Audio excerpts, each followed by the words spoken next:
Bilim kurgu korku devam filmlerinin büyük geleneğinde, M3GAN2-0 robotu geri getiriyor ama bu sefer sizi öldürmeye çalışmıyor. Elbette, Gemma ve Jadie'nin alt etmek için birlikte çalıştıkları katil bir robot var, ancak çok da şok edici olmayan bir şekilde, günü kurtarmak için M3GAN-A başvurmak zorunda kalıyorlar. İlk filmde ebeveynlerin ekranlara bağımlılığı ve çocuklardan kopukluğu söylemini ele alan M3GAN2-0, yapay zekanın geleceğine çok daha küresel bir bakış atıyor. M3GAN2-0, tıpkı filme adını veren robot gibi, son birkaç yılda çok büyüdü. Film, şakalar ve M3GAN'ın yanak diliyle yazılmış diyalogları arasında, toplumun yapay zeka ile ilgili korkuları ve hayalleri üzerine bazı gerçek yorumlar da yapıyor. Orijinal M3GAN'ın yönetmeni Gerard Johnstone devam filmini yönetmek üzere geri dönüyor ve ilk filmdeki neredeyse tüm kilit oyuncular da onunla birlikte geliyor. Williams, Gemma rolünde her zamanki gibi komik, yaratıcısı kadar kurtuluş arıyor ve o da ekibin geri kalanı gibi M3GAN dünyasıyla olan bağlantısını benimsemiş durumda.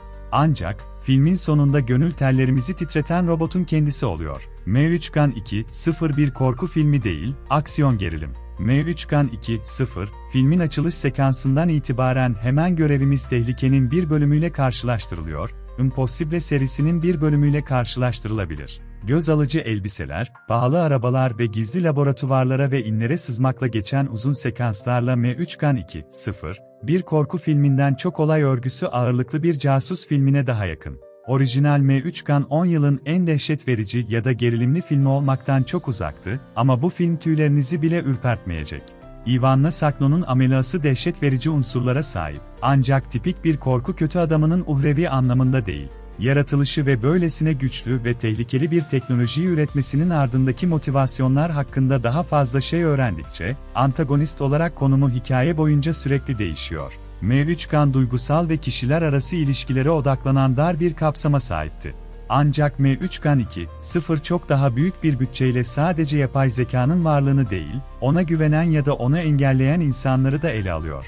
Hikayenin çıkarımı rahatlatıcı ama yavan bir orta yol, bize tüm aşırılıkların yanlış olduğunu söylüyor, vahşi ölüm makineleri söz konusu olduğunda bile. Yapay zeka uzay yarışı hikayesinin dışında, Gemma ve Jadie'nin M3GAN'ı yönlendiren duygusal bağ kurma çabalarına dair çok az keşif var. Bu da seyircinin hikayeye yatırım yapması için daha az gerekçe yaratıyor. Bunun farkında olan M3GAN2-0, acıma duygusuna bel bağlamıyor, bunun yerine yeni kimliğini korku unsurları serpiştirilmiş tam teşekküllü bir aksiyon serisi olarak benimsiyor. Ayrıca, filmin sonunda en çok yatırım yaptığımız şey M3GAN'ın kurtuluş hikayesi. Düşündüğümüzden daha yakın bir insan olabileceğine, ahlaki seçimler yapmak için kaynak koduna meydan okuyabileceğine inanmamız isteniyor. M3GAN2-0, yapay zeka düzenlemeleri hakkındaki görüşlerini ciddiye almamız için fazla aptalca ve düpedüz hicivli, ancak bu filmin denemesine engel değil. M3GAN2-0, yapay zeka düzenlemeleri hakkındaki görüşlerini ciddiye almamız için fazla aptalca ve düpedüz hicivli, ancak bu filmin denemesine engel değil.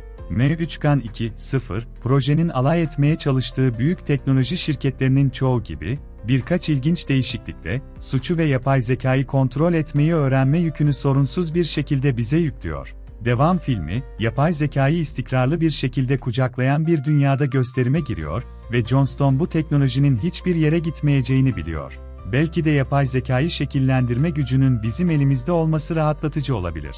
Ancak, inemeyeceğimiz bir trene bindiğimizden bu kadar emin bir film görmek iç karartıcı. Çözüm, Gemma'nın izleyicinin anlatı boyunca devam etmesi gereken yolculuğunu yansıtan, sorumluluk alan ve yapay zekayı iyi ya da kötü tek boyutlu olarak görmeyen kavşağında. Neyse ki, M3GAN2-0 hikayenin daha ciddi yönleri üzerinde asla çok uzun süre durmuyor, dikkatimiz dağılmadan önce M3GAN'ın her zaman tek bir cümle veya dans sekansı yapmasına izin veriyor. M3GAN2-0 ile ilgili en can sıkıcı şey, TikTok sesi için ses ısırıkları olarak yaratılan anların fazlalığı. M3GAN2-0 her zamanki gibi komik ama mirasının biraz fazla farkında. Günümüzde korku filmlerini izlerken, bu türün ya hiç soluk almadan kedere boğulduğu ya da söyleyecek hiçbir şeyi olmayan saf bir komedi olduğu hissine kapılabilirsiniz. Orijinal M3GAN ikinci kategoriye giriyor.